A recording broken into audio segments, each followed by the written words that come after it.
Sketching Varma అండి. కేశంకూరు గ్రామంలోనే అమలాపురానికి కూడా ఒక 5-6 గ్రూపులు వచ్చినాయండి. 2 పాములు తెచ్చుకుంటున్నారు వాళ్ళు. అందులో మళ్ళీ ఉంటున్నాయని రోడ్డు పక్కన ఎక్కడొకటి ఏదో డొంకల్లో వదిలేసి దాన్ని పట్టుకోవడం జరుగుతుంది. పట్టుకుని ప్రజలు ఎదురుగుండానే దాన్ని ఇలా తలకాయ మీద కత్తితో కోస్తున్నారండి. ఆల్రెడీ అంతకు ముందే ఆ రాళ్ళు దాని నోట్లో పెట్టేయడం జరుగుతుంది. పెట్టేసి ప్రజలందరూ ఎదురుగుండా 2 రాళ్ళు ఉన్నాయని కోసి ప్రజలందరికీ కూడా అది ఉంటే పాము కరదో అది ఉన్న వాళ్ళ పాములు అయ్యి రావు ఉంగరంలో పెట్టుకోమని 1000 రూపాయలు కానీ 500 కానీ అమ్ముతున్నారండి.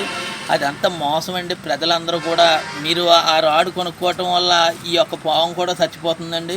ప్రజలందరూ కూడా అలాంటి తప్పులు ఎప్పుడు చేయకండి. అవన్నీ కాదు, పాము కహలం అనేది రాళ్ళు అనేవి ఇక్కడ ఉండవండి. అవి వాటిని అడ్డం పెట్టుకుని అలాంటి పాములన్నీ కూడా చంపేస్తున్నారు. ప్రజలందరూ కూడా చాలా పాముల పట్ల అప్రమత్తంగా ఉండండి.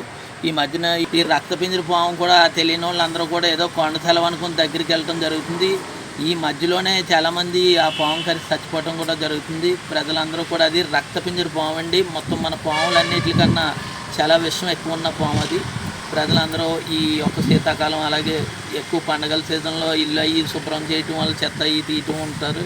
అందులో పాములు కూడా ఎక్కువ ఉంటాయి. ప్రజలు పిల్లలందరూ కూడా పాముల పట్ల చాలా అప్రమత్తంగా ఉండాలనుకో.